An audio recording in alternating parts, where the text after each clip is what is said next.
kalam Allah yang qadim.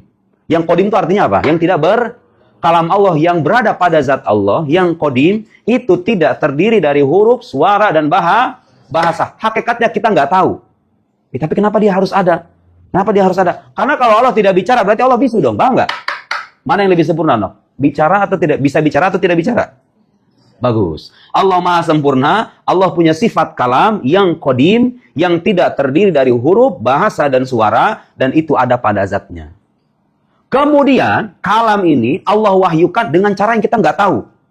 Diwahyukan kepada Nabi Muhammad SAW melalui malaikat Jibril alaihi salam. Kemudian sampailah kepada sahabatnya. Nabi Muhammad menyampaikan ke sahabatnya, Bismillahirrahmanirrahim, Alhamdulillahirabbil alamin, Arrahmanirrahim, Maliki yaumiddin, sampai Anas, dari sahabatnya sampai ke tabi'in, tabi'in ke tabi'ut tabi'in, sampai ke ulama-ulama ahli qiraat, sampailah ke kita sekarang. Lihat, Al-Qur'an yang kita baca sekarang, ada awalnya nggak itu? Bismillahirrahmanirrahim. Ada awalnya nggak? Ada awalnya. Itulah ini maksud dengan kalam lafzi. Kalam. Kenapa Al-Quran yang ada di tangan kita sekarang, andaikan ini Al-Quran ya. Kenapa? Ini disebut kalam Allah, kenapa? Karena ini menunjuk pada kalam qadim yang berada pada zat Allah Subhanahu wa Ta'ala. Makanya nggak boleh disentuh tanpa bersuci. Karena ini kalam suci, ini firman Allah Subhanahu wa Ta'ala.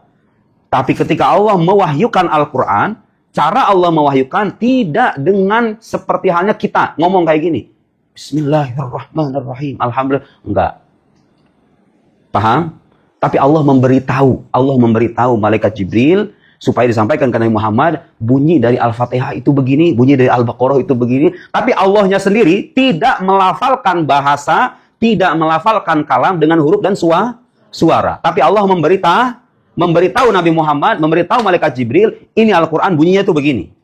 Seperti apa itu prosesnya? Allahu a'lam, tidak ada yang tahu. Tapi kalau kamu bilang Allah melakukan pembicaraan dengan bahasa, Bismillahirrahmanirrahim, ngomong kayak gini kalau kita, sama dengan makhluk dong kalau begitu ya enggak? Ada awalnya, sementara Allah tidak bermula. Jadi kalau kita sebut ada sifat kalam, yang dimaksud adalah kalam nafsi. Kalam yang berada pada zat, yang tidak terdiri dari huruf, suara, dan bahasa. Al-Quran, Injil, Taurat, Zabur yang ada di tangan manusia, yang diwahyukan oleh para nabi Allah Subhanahu wa Ta'ala, itu adalah kalam lafzi. Dia disebut kalam Allah karena menjadi penunjuk atas kalam nafsi. Ya, kalam itu bisa Al-Quran. Al-Quran termasuk dari kalamullah. Demikian juga apa? Taurat, Injil, Zabur, hadits qudsi. Ya, kemudian ucapan Allah, firman Allah yang tidak turun, yaitu firman Allah yang Allah ucapkan kepada malaikat di langit, kita nggak tahu apa yang Allah ucapkan.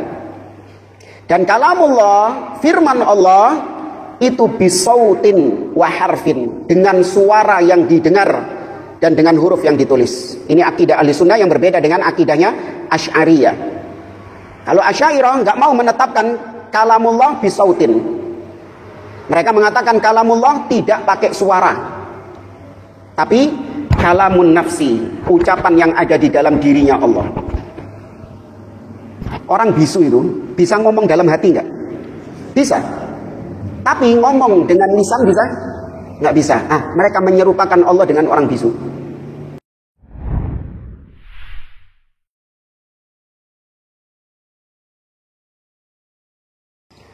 Kata beliau, fihi masail. Al-ula tafsiru ayatil jin. Dari bab ini ada kesimpulan atau kandungan dari bab ini, tafsir dari ayat yang ada di surat Al-Jin tadi, yaitu innahu kana rijalun minal insi ya'udzuuna birijalin minal jinni fazaduhum rahaqa. Ats-tsaniyah kaunuhu minasyirk. Di dalam ayat tadi dijelaskan bahwasanya meminta perlindungan kepada selain Allah itu adalah bentuk kesyirikan kepada Allah Subhanahu wa taala. Ya, apalagi minta perlindungan kepada al-jin. Ats-tsalitsah, yang ketiga, al-istidlalu ala dzalika bil hadits. Sisi pendalilan dari hadis yang tadi, doa ketika singgah di suatu tempat. Li annal ulama yastadilluna bihi ala anna kalimatillahi ghairu makhluqah. Ini sudah kita singgung tadi. Para ulama berdalil dengan hadis tadi bahwasanya kalimat Allah, kalamullah itu bukanlah makhluk, bukan ciptaan Allah. Qalu li annal isti'adzata bil makhluk syirkun. Karena kalau kita katakan kalamullah itu ciptaan Allah, berarti Nabi mengajarkan syirik, minta perlindungan kepada makhluk, yaitu minta perlindungan kepada kalamullah yang katanya makhluk. Secara umum, kalam, namanya kalam, kalamullah itu banyak, bukan hanya Al-Quran saja. Ya, kalam itu bisa Al-Quran. Al-Quran termasuk dari kalamullah. Demikian juga apa? Taurat, Injil, Zabur, hadits qudsi. Ya, kemudian ucapan Allah, firman Allah yang tidak turun, yaitu firman Allah yang Allah ucapkan kepada malaikat di langit, kita nggak tahu apa yang Allah ucapkan. Dan kalamullah, firman Allah itu bisautin wa harfin, dengan suara yang didengar dan dengan huruf yang ditulis. Ini akidah ahli sunnah yang berbeda dengan akidahnya Asy'ariyah. Kalau Asy'ariyah nggak mau menetapkan kalamullah bisautin. Mereka mengatakan kalamullah tidak pakai suara, tapi kalamun nafsi, ucapan yang ada di dalam dirinya Allah. Orang bisu itu bisa ngomong dalam hati nggak? Bisa. Tapi ngomong dengan lisan bisa? Nggak bisa. Mereka menyerupakan Allah dengan orang bisu. Jadi mereka itu ingin lari dari menyerupakan Allah dengan makhluk, justru malah jatuh ke dalam penyerupaan Allah dengan makhluk yang cacat, yaitu orang bisu. Kalau ditanya kepada mereka, Asy'ariyah, kenapa kalian nggak mau menetapkan Allah berbicara dengan suara yang didengar? Oh, nanti podo sama makhluk. Nanti sama dengan makhluk. Padahal Allah itu laisa kamitslihi syai'un. Allah nggak sama dengan makhluk, nggak boleh. Oh, ngono. Ya apik saya tujuannya. Memang Allah nggak boleh disamakan dengan makhluk. Tapi yang jadi pertanyaan, terus gimana kalamullah itu? Kalau tidak dengan suara. Maka kalamullah itu kalam nafsi, ucapan yang ada di dalam dirinya Allah. Kemudian Jibril mentranslate-nya kepada Nabi SAW, mengungkapkan apa yang ada di dalam hatinya Allah, diungkapkan oleh Jibril kepada Nabi SAW. Kemudian Nabi mengungkapkannya kepada para sahabat. Berarti Al-Quran ini hakikatnya ucapan siapa? Jibril. Ya, karena Jibril yang mengungkapkan dengan bahasanya Jibril. Nabi SAW yang mengungkapkan dengan bahasanya Nabi. Kalau ahlu sunnah enggak? Jibril mendengar firman Allah, kemudian Jibril menyampaikan kepada Nabi SAW seperti yang Allah firmankan kepada Jibril, dan itu didengar. Gak usah ditanya bagaimana Allah itu berbicara. Itu yang jadi kekufuran sebagian orang.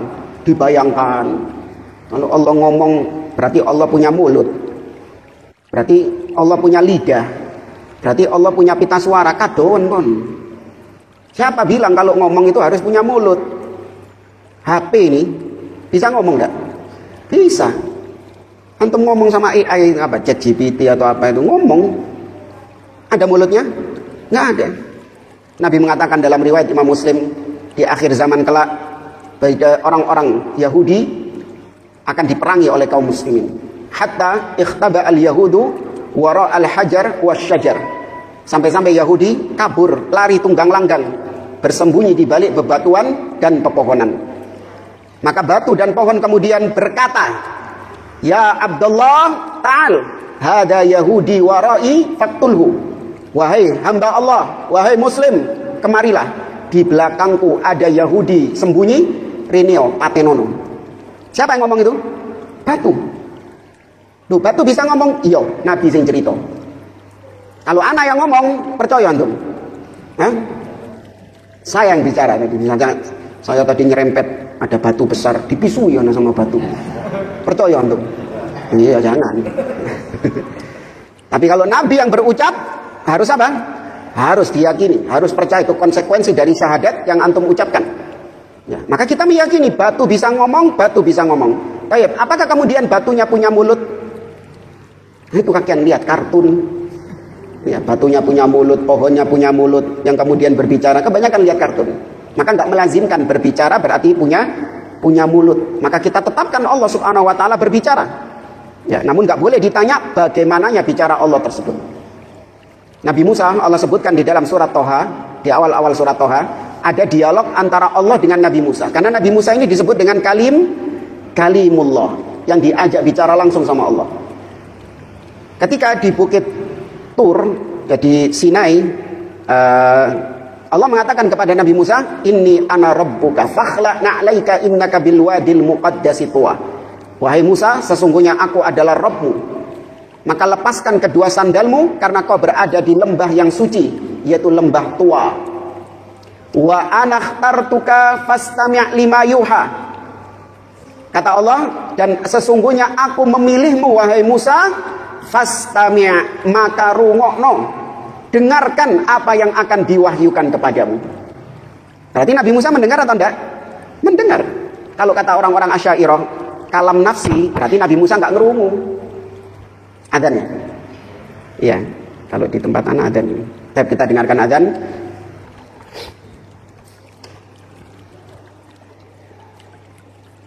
Baik. Kita lanjutkan dari kandungan bab ini.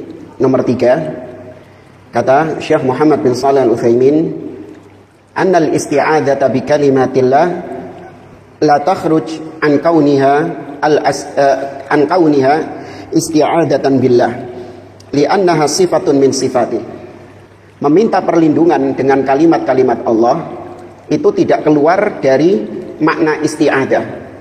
Karena meminta perlindungan dengan sifat Allah itu hakikatnya adalah meminta perlindungan kepada Allah Subhanahu wa taala, namun dengan perantara sifat Allah Subhanahu wa taala. Jadi ini termasuk bentuk isti'adzah juga.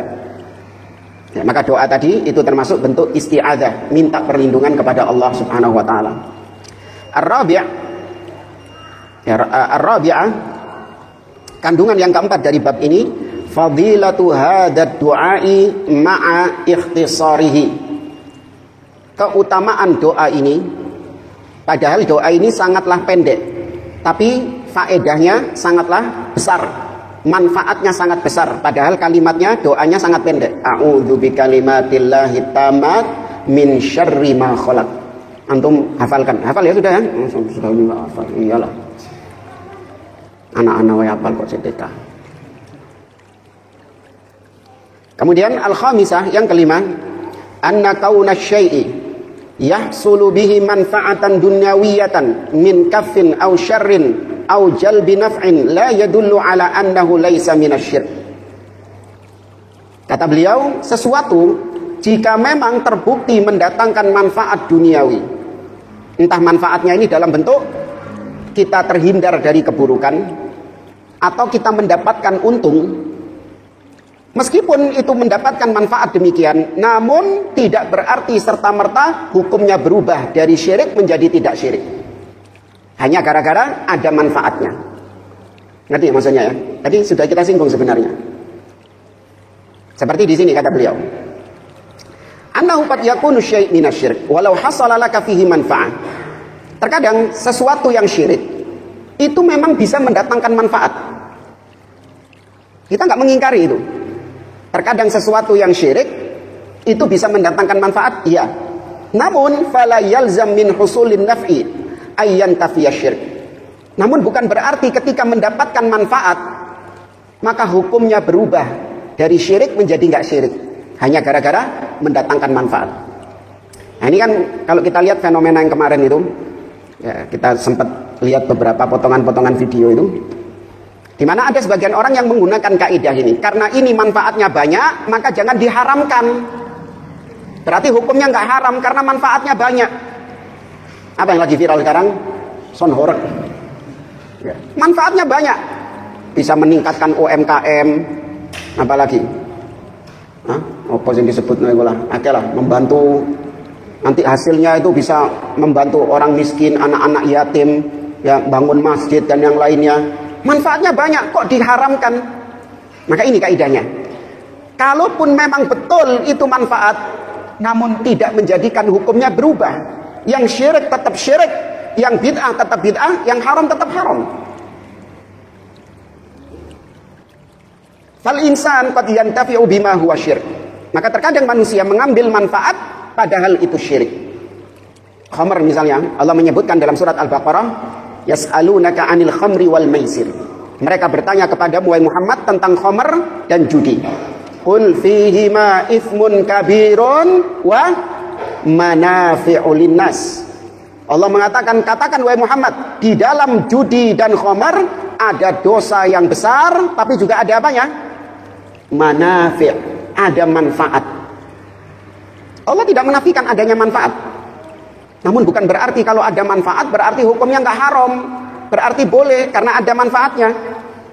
Coba antum sebutkan ada satu hal, entah itu benda atau perbuatan yang tidak ada manfaatnya sama sekali. Full semuanya mudarat. Coba sebutkan. Ada, tak kasih hadiah. Ya, tablet ini bawa nggak apa-apa. Sebutkan satu benda, satu hal yang full isinya mudarat, tidak ada manfaat sama sekali. Apa?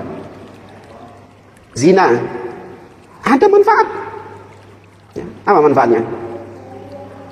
Al-laddah, kenikmatan. Ya. Terus kalau itu dikaitkan dengan berapa tahun lalu di Surabaya, ya penutupan tempat perzinahan, itu bilang sama seperti yang Sonhorek ini, ada manfaatnya. Perputaran apa? Ekonomi. Ini kalau ditutup, bagaimana perputaran ekonominya nggak jalan? Apalagi narkoba, ada manfaatnya. Khamr, ada manfaatnya. Syirik, apalagi syirik, ada manfaatnya. Ajang-ajang kesyirikan yang terjadi di negeri kita, ruatan massal, sedekah bumi, ya kan? Ajang-ajang kesyirikan seperti itu mendatangkan apa? Manfaat. Ya, sebagai event, ya, melestarikan kearifan lokal, ya kan, nanti di situ ada orang jualan, meningkatkan UMKM, macam-macam. Ya, semua ada manfaatnya. Kalau seandainya yang haram itu full mudarat, nggak akan ada orang yang tertarik untuk melakukannya. Ngerti ya? Seandainya mudarat itu, seandainya yang haram itu full mudarat semua, kalau nak manfaatnya sedikit pun, orang tidak akan mungkin tertarik untuk melakukannya, mustahil. Makanya kenapa ada orang berzina, ada orang bermaksiat, ada orang berbuat syirik, itu semua karena tertipu dengan secercah manfaat yang ada di dalamnya. Mereka tidak melihat kepada mudaratnya yang lebih besar daripada secercah manfaat itu. Kalau dibandingkan tadi, Sonhorek bisa mendatangkan meningkatkan perekonomian warga, dan dibandingkan mudaratnya, mana yang lebih besar? Ratusan orang bahkan ribuan orang yang terganggu itu, mereka semua berdoa kepada Allah, terzalimi mereka, dan doa mereka mustajab, diijabahi oleh Allah Subhanahu wa taala. Kalau mereka semua berdoa untuk kebinasaan orang-orang Sonhorek itu, binasa semuanya. Kata Nabi SAW, wattaqi da'watal madlum, hati-hati doanya orang yang terzalimi, karena antara dia dengan Allah tidak ada hijab, laisa bainahu wa bainallahi hijab. Tidak ada pembatas antara dia dengan Allah. Oke. Nah, kemudian bila menyebutkan di sini contoh seperti tadi, ada orang minta tolong kepada jin, minta perlindungan kepada jin. Apakah dia mendapatkan manfaat dari itu? Iya. Jinnya itu terkadang betul-betul melindungi enggak? Melindungi dia. Jinnya itu melindungi dia dari jin yang lebih kan jin itu juga ada ini jemaah apa? Tingkatan-tingkatannya. Kalau ada dukun, ya dia sudah MOU sama jin yang kelas kakap, wah enak itu. Jin-jin kelas teri itu ya, gak bakalan berani. Ya. Tapi kalau dia MOU-nya sama jin kelas teri, kalah terus deh. Kemudian contoh yang lain, sabar ya Maya. Anak perjalanan anak sama kajian anak lebih panjang perjalanan anak soalnya. Sabar. Contoh misalnya, ada orang-orang al-maddahin. Al-maddahin, ya seperti hulatul maddahin. Dulu itu ada yang suka bikin-bikin syair untuk memuji-muji raja. Ya, untuk memuji-muji raja. Bahkan pujiannya itu pujian yang hulu, pujian yang lebay, supaya rajanya itu apa? Nggak dipuji itu, ndase gede. Nah, yang muji-muji ini biasanya dikasih apa? Dikasih hadiah, dikasih emas, dikasih apa makanan atau apa gitu. Lihat, dia rela melakukan perbuatan syirik dengan memuji-muji raja dengan pujian-pujian yang hulu. Ya, dengan pujian-pujian yang berlebih-lebihan. Tujuannya apa? Bahkan ada yang sujud kepada raja itu. Belani dia sujud kepada raja. Dapat manfaat enggak? Dapat manfaat. Dia dapat uang, dia dapat kedudukan mungkin, dia dapat makanan, dapat jabatan dan yang lainnya, dapat manfaat. Tapi apakah karena gara-gara dapat manfaat itu kemudian sujud kepada raja, hukumnya jadi boleh? Gara-gara sekedar manfaat itu? Enggak. Ya, ini sekali lagi yang banyak orang-orang awam tertipu di situ. Ngelihat ada manfaatnya berarti benar, berarti nggak mungkin haram karena ada manfaatnya. Siapa bilang? Assalamualaikum warahmatullahi wabarakatuh. Sampai jumpa kembali di World Islam Channel.